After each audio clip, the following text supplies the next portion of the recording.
잠시 역사의 한 조각을 되돌아보겠습니다. 지금으로부터 58년 전 1966년 4월 미국의 포드사가 한국 시장 진출을 위한 사전 시장 조사와 함께 합작법인을 설립할 기업을 물색하고 있었습니다. 당시 현대 창업주 정주영은 접촉 대상자 명단에도 끼지 못했는데, 왜냐면 그때까지 현대는 단순 건설업체로 알려져 있었기 때문입니다. 하기사 정주영이 단양 시멘트 공장 확장 공사를 위한 차관 교섭을 위해 미국에 가 있던 것만 봐도 쉽게 알 수 있는데, 어떻게든 이 사업을 따내고 싶었던 그는 동생 정인영을 시켜 강제로 접촉을 요청했습니다. 정주영은 원래 유능한 자동차 수리기술자라는 점을 앞세워 포드를 설득하기로 했죠. 실제로 정주영은 1940년 마포구 아현동에서 아도서비스라는 자동차 정비공장을 인수해 직접 자동차 수리를 담당했었습니다.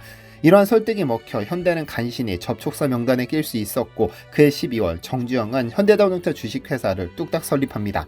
이후 포드는 주한 미 대사관은 물론 미국 정보기관, 언론기관, 주한 미국 금융기관 등 동원 가능한 모든 방법으로 협력사 후보들에 대한 자본력과 신용도를 조사했는데, 여기에서 현대가 1위에 올랐습니다. 그리고 이듬해 포드와 자동차 조립기술 계약을 체결해 코티나 조립 생산을 시작합니다. 그렇게 전투적으로 자동차 사업에 뛰어든 그에게 10년 뒤 위기가 찾아옵니다. 이미 현대자동차를 설립해 폰이라는 역대급 자동차를 생산하던 그는 더 큰 곳을 바라봤습니다. 자동차를 독자 개발하겠다는 원대한 꿈이었죠. 이미 1년 전 대한민국 자동차 공업의 자립화를 선언하고 폰이를 생산해 이탈리아 전시회까지 참여했는데, 이런 행보가 미국에게는 위협으로 느껴졌나 봅니다. 이에 당시 주한미군 대사 리처드 스나이더가 대뜸 정주영을 조선호텔로 부르더니 자동차 독자 개발을 당장 포기하라며 그를 압박하기 시작했으니까요. 자동차라는 것은 경제 규모가 뒷받침되어야 하는데, 당시 한국의 상황으로 볼 때 절대 성공할 수 없는 무모한 산업이라는 점을 강조했습니다. 내수 시장도 너무 작고 수만 개의 부품들을 생산할 능력도 없을 뿐 아니라 수출 시장에서는 이미 100년 넘는 명성과 기술력을 축적한 글로벌 기업들이 버티고 있으니 포기를 종용한 겁니다. 스나이더 대사는 독자 개발만 포기하면 포드든 GM이든 크라이슬러든 현대가 원하는 모든 유리한 조건대로 조립 생산하도록 미국 정부가 뒤에서 지원하겠다며 회유했죠. 그러면서 채찍도 함께 제시했습니다. 이 제안을 거절하면 현대건설은 중동 건설 시장에서 고전할 수 있습니다 라면서 말이죠. 하지만 가만히 듣던 정주영의 한마디에 스나이더는 말문이 턱 막혔습니다.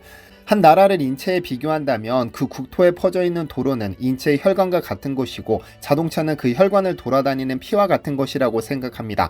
도로가 발달하고 그 위를 자동차가 원활하게 다니면 피가 몸에서 원활하게 흐를 때 인체가 성장 발달하고 활력을 갖게 되듯이 그 나라의 경제가 생동력을 가지고 발달할 수 있게 됩니다.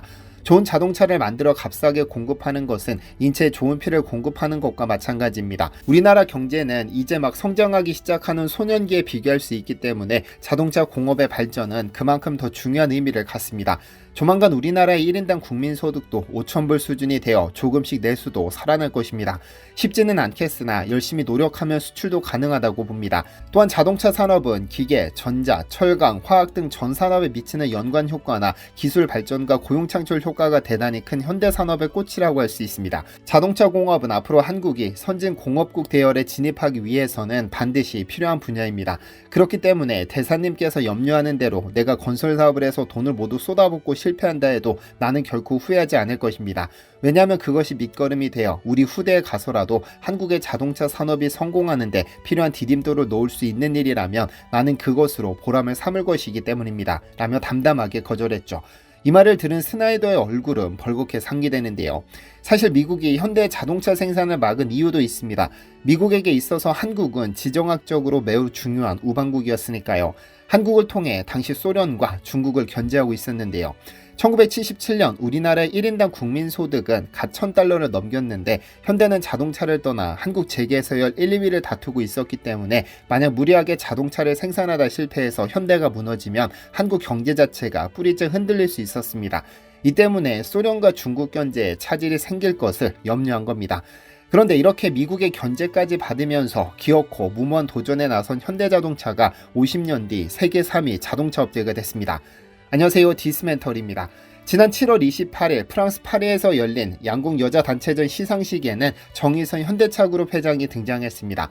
그는 이 자리에서 선수들 그리고 협회 모든 분께 감사드린다며 선수들이 지금처럼 잘해주고 있으니 앞으로도 그동안 해왔던 노력이 헛되지 않도록 너무 흥분하지도 침체하지도 않으면서 잘해나갔으면 좋겠다고 말했죠. 사실 정 회장은 대기업 총수의 자격으로 시상식에 참석한 것이 아니라 아시아 양궁연맹 회장 자격으로 나섰습니다. 그의 양궁 사랑은 실로 대단한데 2008년 베이징 올림픽, 2012년 런던 올림픽, 2016년 리우 올림픽과 2021년 도쿄 올림픽 등 하계 올림픽마다 현지를 방문했으니까요. 그리고 그때마다 우리나라 대표팀은 우승을 차지해 선수들 사이에서 정 회장은 승리 요정으로 불립니다. 사실 현대차그룹은 우리나라 양궁 역사에 있어서 없어서는 안 될 중요한 기업입니다. 정몽구 명예회장이 1985년 양궁협회장에 취임한 이래로 40년간 양궁협회를 후원해왔고 2005년 정의선 회장이 협회장 자리를 이어받은 후에도 대를 이어 지속적인 지원을 아끼지 않았으니까요. 이는 국내 단일 종목 스포츠 단체 중 가장 오랜 기간 이뤄진 헌신적인 후원 사례로 꼽힙니다.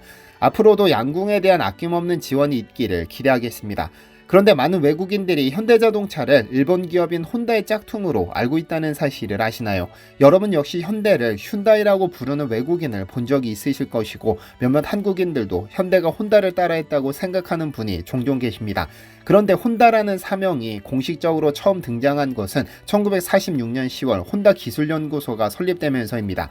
반면 현대라는 사명이 처음 등장한 현대자동차 공업사는 이보다도 6개월 앞선 1946년 4월로 오히려 현대자동차가 6개월 더 먼저 설립됐습니다. 따라서 현대의 영문 표기가 혼다와 비슷하게 보이기 위해서라거나 일본 기업처럼 보이기 위해서라는 것은 당연히 말도 안 되는 억지 주장인 겁니다. 그런데 위에서 현대차가 세계 3위 완성차 업체가 됐다고 말씀드렸었는데 사실일까요? 사실 현대차가 글로벌 자동차 그룹 빅3에 진입한 건 2022년입니다. 올해까지 3년 연속 3위를 지키고 있는 것인데 심지어 1위와 격차는 매년 줄어가고 있습니다. 좀 더 자세히 볼까요? 7월 31일 발표된 자료에 따르면 현대차의 상반기 글로벌 판매량은 361만 5,915대로 도요타 그룹의 516만 2,442대, 폭스바겐의 434만 8,000대에 이어 세계 3위를 기록했습니다. 4위가 르노니산 미쓰비시 연합, 5위 스텔란티스, 6위는 제너럴 모터스가 차지했죠. 이는 완성차 업체별로 공개한 상반기 판매량을 집계한 결과인데 GM이 6위로 떨어졌다는 점이 충격적입니다. 현대차만 놓고 보면 올해 2분기 연결 기준 매출액 45조 206억 원에 영업이익은 4조 2,791억 원을 기록했습니다. 매출은 전년 동기 대비 6.6%, 영업이익은 0.7% 성장했으며 매출액과 영업이익 모두 분기 사상 역대 최대치입니다. 기아의 경우 2분기 매출액은 전년 대비 5.0% 증가한 27조 5,679억 원으로 집계됐으며 영업이익은 지난해 같은 기간보다 7.1% 오른 3조 6,437억 원을 기록, 분기 기준 최대 영업이익이자 올해 1분기에 이어 2개 분기 연속으로 최대 실적을 경신했습니다. 이로써 현대차, 기아 양사의 올해 상반기까지 누적 영업이익은 14조 9,059억 원인데 남은 3, 4분기가 자동차 판매 최성수기인 점을 감안하면 올해 양사의 합산 영업이익은 30조 원을 넘어설 것이라는 관측이 나오는데요. 영업이익률은 도요타 그룹까지 제치고 전 세계 1위에 올랐습니다. 현대차는 이미 지난해 대한민국 최고 기업이라는 삼성전자를 14년 만에 제치고 국내 최대 영업이익을 남기기도 했습니다. 이처럼 현대차가 글로벌 시장에서 선전 중인 이유는 해외 판매가 급증했기 때문입니다. 국내의 경우 지난해 상반기 대비 9.8% 감소했지만 같은 기간 해외에서는 300만 대를 팔아치웠는데 특히 미국의 경우 상반기에만 48만여 대가 판매됐습니다. 기아 역시 38만 대를 판매해 기록을 세웠죠. 그런데 더 흥미로운 점은 현대차가 글로벌 3위 이상으로 올라갈 가능성이 점쳐진다는 점, 1위 도요타의 경우 하이브리드 차량에 치중한다는 점, 2위 폭스바겐의 경우 중국 시장 의존도가 너무 높은 단점이 각각 존재합니다. 더욱이 중국 완성차 업체들이 해외 진출을 가속화하면서 빅3 모두 손해를 봤습니다. 도요타는 상반기 4.7%, 폭스바겐은 10만 대가량 판매량이 줄었고 럭셔리 브랜드인 포르쉐는 40% 가까이 급감했습니다. 사실 현대차가 중국 시장에서 고난이 시작된 것은 2017년입니다. 당시 한국이 사드를 배치하면서 중국 정부의 보복이 시작됐으니까요. 흥미로운 것은 이런 보복 조치가 현대차에게는 예방주사가 됐다는 점입니다. 현대차는 이때부터 감소한 중국 판매 물량을 인도, 미국, 유럽 등지에서 만회하며 중국 의존도를 낮춰 다른 기업들보다 선회가 적었죠. 만약 중국 시장을 제외하면 현대차는 도요타에 이은 세계 2위 기업이 됩니다. 따라서 현재 도요타와 폭스바겐의 중국 시장 내 입지가 위축되는 현상이 이어지면 5년 내 세계 2위 완성차 그룹이 될 것이라는 전망이 지배적인데요. 그런데 이게 전기차로 한정시키면 상황은 더욱 유리해집니다. 현대차는 2022년 아이오닉5, 2024년 아이오닉6, 2024년 EV9이 자동차 업계 오스카상으로 불리는 북미 올해의 차 부문에 선정됐을 뿐 아니라 유럽 올해의 차, 영국 올해의 차 등 수상 행진을 이어가고 있습니다. 또한 올 상반기 미국 전기차 판매 순위에서 테슬라와 포드에 이은 4위를 차지했는데 3위 포드와의 판매 대수 차이는 불과 3,500대에 불과하죠. 그리고 그 위에 도요타와 폭스바겐은 없습니다. 그만큼 세계 1, 2위 완성차 업체의 전기차 전환이 느리다는 의미, 반대로 현대차의 전기차 전환이 빠르다는 뜻인데요. 사실 현대차가 글로벌 완성차 업계 2위에 올랐다 이런 이야기도 듣기 좋은 소리지만 진짜 중요한 것은 그 상징성에 있습니다. 영상 초반 정주영 창업주가 미국 제안을 뿌리치면서 첨단 기술의 종합, 진정한 산업화 등을 거론했는데 실제로 자동차 산업은 부품 제조와 완성차 조립, 판매, 정비, 할부금융, 보험을 광범위하게 포괄하는 종합산업입니다. 그래서 진짜 선진국이라면 굵직한 자동차 기업 하나 정도는 있어야 한다는 말도 있습니다. 그런 의미로 볼 때 현대차 그룹의 선전은 우리나라의 발전과 성장을 의미하기도 합니다. 쌀가게 주인이던 정주영 창업주는 자동차 정비소, 아도 서비스를 인수해 운영한 것을 시작으로 자동차 산업에 진출해 빠르고 정확한 납기 준수라는 원칙을 세웠습니다. 그리고 이 철칙이 지금의 현대자동차를 만들었죠. 하지만 그 안에는 수많은 역경이 있었습니다. 아도 서비스는 개업 25일 만에 화재로 전소됐으며 일제는 다시 문을 연 아도 서비스를 1942년 기업 정리령 명목으로 친일기업이 된 일진공작소와 강제 합병시켰습니다. 그리고 기어코 세계 3위 완성차 업체로 기원했죠. 현대차의 성장 스토리가 우리나라의 그것과 개가 크게 다르지 않습니다. 현대차가 세계 1위에 오르기를, 그리고 대한민국이 세계 1위가 되는 날이 오기를 기대합니다. 시청해주셔서 감사합니다. 디시멘터리에서는 여러분의 제보를 기다립니다. 제 채널에서 다뤘으면 좋겠는 뉴스 또는 널리 알려졌으면 하는 영상은 디시멘터리 네이버.com으로 보내주시면 소중히 제작하겠습니다. 시청해주셔서 감사합니다.